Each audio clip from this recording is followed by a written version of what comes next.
வணக்கம் மக்களே, welcome to Ramya same as YouTube channel. இன்றைக்கி நம்ம கோயம்புத்தூர் அஸ்ட்ராலஜரான சந்திரமௌலி சாரை மீட் பண்ணிகிட்ருக்கோம். அவங்க கூட நம்ம நிறைய ரெமெடிஸ் இப்போ டிஸ்கஸ் பண்ணலாம். சார், எனக்கு ஒரு டவுட் என்னென்னா, லைஃப்பில் அஸ்ட்ராலஜரை பார்க்கணுமா வேண்டாமா? அப்படி பார்க்கணுன்னா எந்த டைமில் பார்க்குறப்போ கரெக்டாக இருக்கும்? நல்ல கேள்வி. அதாவது உலகம் இயங்குவது, உயிர்கள் வாழ்வது, இயற்கை சீற்றங்கள் எல்லாம் நடப்பது எல்லாமே நம்ம எல்லாத்தையுமே கண்கூடாக பார்க்குறது இந்த அஸ்ட்ராலஜிங்கிற கருவியினால தான். அதனால் அஸ்ட்ராலஜி இல்லாமல் எந்த நிகழ்வும் இல்லை. ஒரு நிகழ்வு நடக்குது அப்படின்னாலே நான் முதல்லையே சொன்ன மாதிரி 12 பாவங்கள்னால தான் நடக்குது. இந்த 12 பாவங்களுக்குள்ளே தான் மனிதர்களுக்கான வாழ்க்கைக்கான அத்தனை கேள்விகளும் அடங்கியிருக்கு.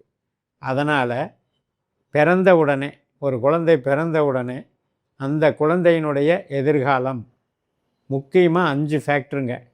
ஆயுள் முக்கியமாக முதல்ல பார்க்க வேண்டியது ஆயுள். அடுத்தது கல்வி நிலை, அந்த கல்வியை சார்ந்து பணம் சம்பாதிக்கும் நிலை. அதுக்கு அடுத்தது ஆரோக்கியம், அதாவது உடல் ஆரோக்கியமாக இருக்காங்கிறதுக்கு உண்டான ஒரு அத்தாட்சி. அதுக்கப்புறம் குடும்ப நலம், இப்போ திருமண வாழ்க்கை. அதுக்கப்புறம் நமக்கு பொருள் சேர்க்கை, எவ்வளவு தூரம் வாழ்க்கையில் பொருள் சேர இதுதான் முக்கியமாக 5 விஷயம். இதற்காகத்தான் ஜோதிடம் பார்க்கணும். சார், நான் நிறைய அஸ்ட்ராலஜிஸ்ட்டை நம்ம பேசியிருப்போம். பரிகாரம்ங்கிறது ஒன்று உண்டா இல்லையா? அது ஒர்க் அவுட் ஆகுமா ஆகாதா? அதாவது ஒரு நோய் வந்தால் மருத்துவரை நாடி போகிறோம். கண்டிப்பாக. அதே மாதிரி ஒரு அறிவில் குறைபாடு இருந்தால் அந்த அறிவு தரக்கூடிய ஆசானை நாடி போகிறோம். அதே மாதிரி பரிகாரம் அப்படின்றது ஏன் ஏற்பட்டது அப்படின்னா, ஒரு சங்கடத்தை அனுபவிக்கிறோம். அந்த சங்கடத்தை தீர்ப்பதற்கான வழிகள் உண்டா, இல்லது அந்த சங்கடத்தை எப்படி எதிர்கொள்வது என்கின்ற ஒரு விஷயத்துக்காகவாவது அந்த பரிகாரம் நம்ம முன்னோர்கள் வகுத்து சென்றார்கள். அதுக்கு என்ன காரணம் அப்படின்னா, இப்போ இன்றைக்கி பல விதமாக பெருகிருச்சு. பரிகாரம்ங்கிறது என்னென்னமோ பரிகாரம் சொல்ல ஆரம்பிச்சிட்டாங்க. அதாவது அப்படி கிடையாது. பரிகாரங்கிறது இப்போ நம்ம சம்ஸ்காரம்னு சொல்லுவோம். வாழ்க்கையில் 16 விதமான சம்ஸ்காரங்கள் அப்படின்னா என்னென்னா, குழந்தை பிறந்த உடனே அதுக்கு புண்ணியாகம் பண்ணுறது, அதுக்கு நாமகரணம் பண்ணுறது, பேர் வைக்கிறது, இப்படியே 16 விதமான சம்ஸ்காரங்கள்னு சொல்கிறோம் இல்லையா? அது மாதிரியான நிகழ்வுகளே இன்றைக்கி பரிகாரங்கிற பேர் நம்ம வச்சுக்கலாம். அது ஒன்றும் தப்பு இல்லை. இப்போ நீங்கள் ஒரு வீடு கட்டுறீங்க, கணபதி ஹோமம் பண்ணுறதை நீங்கள் அதை என்ன நினைப்பீங்க? ஒரு அடிப்படை. ஆனால் அது எல்லாம் ஒரு சிலருக்கு அது பரிகாரமாக தெரியும். ஒரு ஹோமம் பண்ணுறாங்களே அப்படின்ட்டு. அது மாதிரி ஹோமங்கள் பண்ணுறதில் கூட இப்போ நவக்கிரக சாந்தி அப்படின்னு சொல்கிறோம். ஏன் அந்த சாந்திங்கிற வார்த்தை வருது? ஒரு சங்கடம் இருப்பதனால் அந்த சங்கடத்தை தீர்ப்பதற்கு நீ எனக்கு சாந்தியை கொடு அப்படின்னு வேண்டுறோம். அந்த வேண்டுதல் தான் பரிகாரம் என்னை பொறுத்த வரைக்கும். அதனால் அது அதில் விஷயம் இருக்கிறது.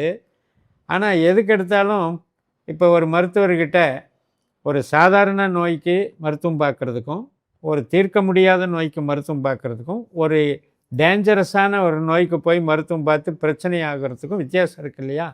அந்த வகையில் பரிகாரத்துக்கும் வித்தியாசம் இருக்குது.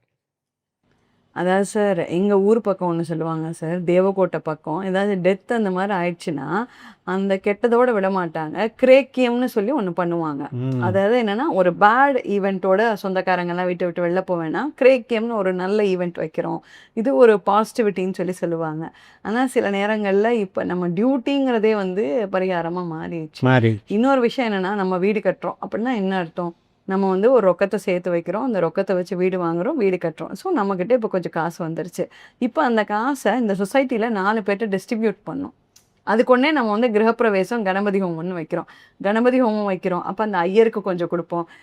இந்த மாதிரி டிஸ்ட்ரிபியூஷன் ஆஃப் வெல்த்தோட சீக்ரெட். கோயில் கும்பாபிஷேகம் பண்ணுறோம், எனர்ஜி வேணும் இல்லையா? ஆமாம். இப்போ கோயிலில் ஒரு தடவை பண்ணிட்டா போதுன்னு விடுறது இல்லையே. 12 வருஷத்துக்கு ஒருக்க குரு ஒரு சுழற்சியை கம்ப்ளீட் பண்ணுறாரு. அதனால் அதுக்கு கும்ப அபிஷேகம். அந்த 12 வருடம் ஆன உடனே அங்கே டிப்ரிசியேஷன் இருக்குது, அருளாற்றல் தேய்மானம் இருக்குது அப்படிங்கிறதுக்காக அதை பண்ணுறோம். அதெல்லாம் ஃபிக்ஸடு. அது பரிகாரம்னு சொல்லிக்கலாம். ஏன்னா அதை நம்ம ரீஎனர்ஜி பண்ணுறோம். அது மாதிரி பரிகாரத்தில் எப்படி பல விதங்கள் உண்டு. இப்போ ஐசியூவில் போய் அட்மிட் பண்ணி ட்ரீட்மெண்ட் பண்ணுறது உண்டு, சாதாரண காய்ச்சலுக்கு டாக்டர் பார்க்குறதும் உண்டு. இதே மாதிரி பரிகாரத்துலேயும் வித்தியாசம் உண்டு. ரொம்ப ரொம்ப அருமையான தகவல் சொன்னீங்க சார். இன்னொரு விஷயம் என்னன்னா, சார் வந்து 30 கோயிலுக்கு கும்பாபிஷேகம் பண்ணி வச்ச பெருமை சாருக்கு இருக்கு. ஏன்னா, இது சாதாரணமான விஷயம் இல்லைங்க. நம்ம லைஃப்லலாம் நம்ம 2 கும்பாபிஷேகத்த கூட நம்ம நேர்ல பார்த்துருக்க மாட்டோம். ஐயா வந்து 30 கும்பாபிஷேகத்த வந்து பண்ணி வச்சிருக்காங்க. இது வந்து மிகப்பெரிய ஒரு குடிப்பனை. சார இன்னைக்கு மீட் பண்றதே நம்மளுக்கு வந்து ஒரு மிகப்பெரிய சந்தோஷமும், இன்பமும், பெருமையும் கூட. சார் அடுத்ததா சார், குழந்தை பாக்கியம் வேணும் சார். ஏன்னா குழந்தை இல்லாம நெறைய பெற்றோர் வந்து சிரமத்துல இருப்பாங்க இல்லையா? அப்ப இந்த குழந்தை பாக்கியத்துக்காண்டி என்ன ரெமெடி பண்ணலாம் சார்? நிச்சயமா. அதாவது நாம் முதல்லயே நம்ம 12 பாவம்னு பேசுகிறோம் இல்லையா? அந்த ஆமா 12 சார். பாவத்தில் வந்து 5ஆம் பாவம் என்பது தான் குழந்தை. ஓகே. முதல் குழந்தை 5ஆம் பாவம், 2வது குழந்தை 7ஆம் பாவம், 3வது குழந்தை 9ஆம் பாவம், இப்படியெல்லாம் நம்ம கணக்கு இருக்குது. இப்போ அட்லீஸ்ட் ஒரு முதல் குழந்தை அப்படிங்கிறது 5ஆம் பாவம் வந்து கெட்டுப்போச்சு அப்படின்னா தான் புத்திர தோஷம் ஏற்படுது. இந்த கெட்டுப்போச்சுன்னா என்ன அர்த்தம்னா, அந்த 5 வந்து ஆட் நம்பர் இல்லையா? ம். அது வந்து ஈவன் நம்பரோட கனெக்ட் ஆகக்கூடாது. இப்போ ஓகே. 4ங்கிறது ஈவன் நம்பர். புரிஞ்சுச்சு சார். 5க்கு 12 தான் 4. ஆ. 5 வந்து 4ஓட கனெக்ட் ஆனால் 5 தடுத்துரும். ஓகே. 5 உற்பத்தி பண்ணாமல் தடுத்துரும். ஓகே. ஸோ அந்த விஷயம் அந்த ஜாதகத்தில் தெரிஞ்சிடும். ஆ. பையன் ஜாதகத்தில் பொட்டன்ஷியல் எப்படி இருக்குது, 5ஆம் பாவ பொட்டன்ஷியல் எப்படி இருக்குது, அதுக்கு தகுந்த திசா புத்தி நடக்குதா, இதை பார்த்து அது கரெக்டாக இருந்ததுன்னா செய்யும். இப்போ வந்து திருமணம் பண்ணும்போது அவசரப்பட்டு பண்ணும்போது இப்போ என்ன ஆகும், அங்கே வந்து 4ஆம் பாவம் ஓடிக்கிட்டு இருக்கும் திசா புத்தியில். அப்போ 5ஆம் பாவம் அங்கே வேலை செய்யாது. அப்போ என்ன ஆகும்னா, அந்த 5ஆம் பாவம் எப்போ வேலை செய்யும்னு ஜோதிடர் பார்ப்பார். பார்க்கும்போது இந்த திசா புத்தியில் தான் 5ஆம் பாவ கொடுப்பினை வருது, இந்த டைம் வரைக்கும் வெயிட் பண்ணுங்க கிடைச்சிரும்னு சொல்லுவான், சுபத்துவமாக இருந்தால். ம். அந்த 5ஆம் பாவமே வீக்காக இருந்தால், ஓகே. அந்த 5ஏ வந்து 4ஓட தொடர்பு கொண்டால், அது வந்து இன்றைக்கி பார்க்குறாங்க இல்லையா செயற்கை முறையில், அந்த மாதிரி விஷயத்துக்கு போக வேண்டிய கட்டத்துக்கு போகுது. ஓ. இதைத்தான் நம்ம அந்த தோஷம் அப்ப நீங்க சார்ட்ட பார்க்கறப்பவே சொல்லிடுவீங்க. சொல்லிடலாம். இவங்க கொடுப்பினை 5 எப்படி வருஷத்துல வருமா? 10 வருஷத்துல வருமா? இல்ல ட்ரீட்மெண்ட் போய் தான் வருமா? ஆமாம், எப்படி வருங்கிற வாய்ப்பே இல்லையாங்கிறதையும் காமிச்சு. Genius sir. Excellent sir. அடுத்ததா சார், திருமணம் நடக்கணும் சார். இது வந்து நான் எந்த வீடியோ போட்டானா கீழே அக்கா எங்களுக்கு கல்யாணமே ஆகலக்கா, எப்பக்கா கேட்டு சொல்லுங்கக்கா அப்படின்னு நிறைய பேர் வந்து மெசேஜ் அனுப்புவாங்க. ஸோ திருமணம் கைகூடி வரணும்னா என்ன ரெமெடி பண்ணலாம் சார்? இப்போ ஆணுடைய லக்னம் பார்க்கணும், பெண்ணுடைய லக்னம் பார்க்கணும். இந்த 2 லக்னமும் முதல்ல ஒத்து போகணும். இன்றைக்கி என்ன பண்ணுறாங்க, நட்சத்திர பொருத்தம்னு சொல்லி 10 பொருத்தம் பார்த்துக்கிட்டு நிறைய ஜாதகங்கள், முக்கியமான ஜாதகங்கள் தட்டி கழிக்கப்படுகிறது. நட்சத்திரம் வந்து நிலையாக இருப்பதில்லை.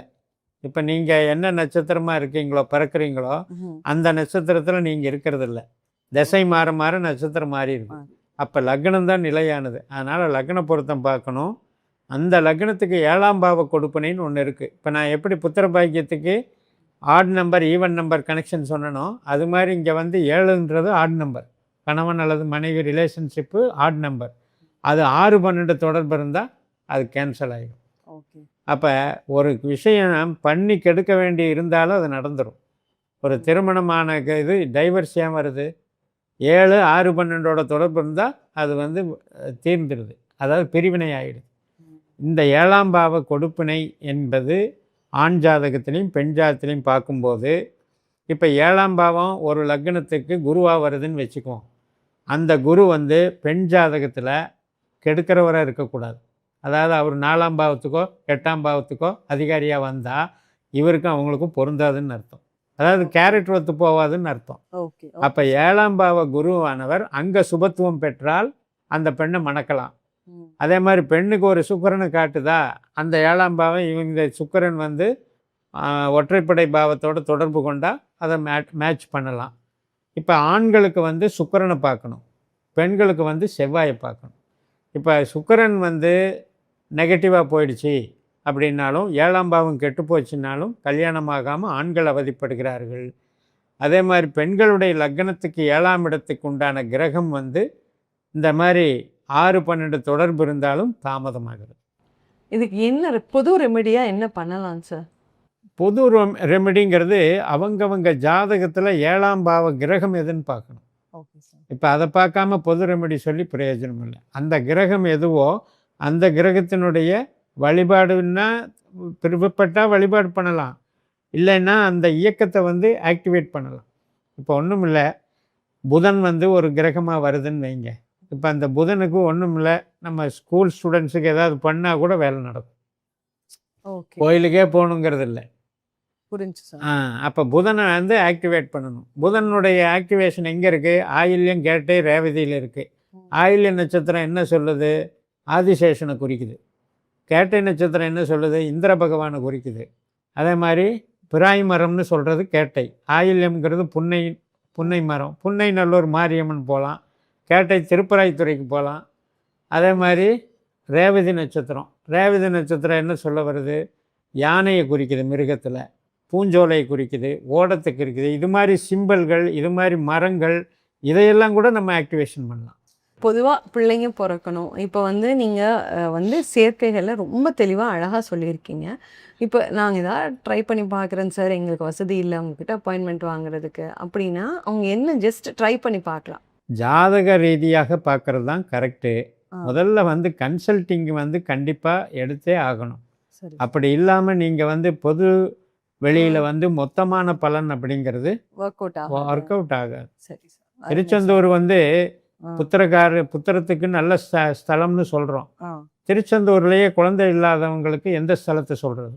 கண்டிப்பாக. அப்போ நாம் அவங்க ஜாதகம் என்ன சொல்லுதுன்னு பார்க்கணும். சரி. அடுத்ததா சார், நிறைய நேரங்களில் என்ன ஆயிடுது வந்து பேரண்ட்ஸ் தான் பிள்ளைங்க நல்லா இருக்கணும்னு சொல்லி பொத்தி ஒவ்வொரு ரூபாயும் சேர்த்து வச்சு கண்ணே மணியேன்னு சொல்லி வளர்ப்பாங்க. ஆனால் இப்போ இருக்க இந்த ஃபோனும் இந்த இன்டர்நெட்டும் என்னவாக்கிடுது, பேரண்ட்ஸ் கூடவே சண்டையாக்கி பேரண்ட்ஸே ஒரு எதிரிகள் அப்படிங்கிற மாதிரி ஒரு சுச்சுவேஷன்ஸ் வந்து ஏற்படுது சார். இது எதனாலன்னு சொல்லி நீங்கள் நினைக்கிறீங்க? நிச்சயமாக.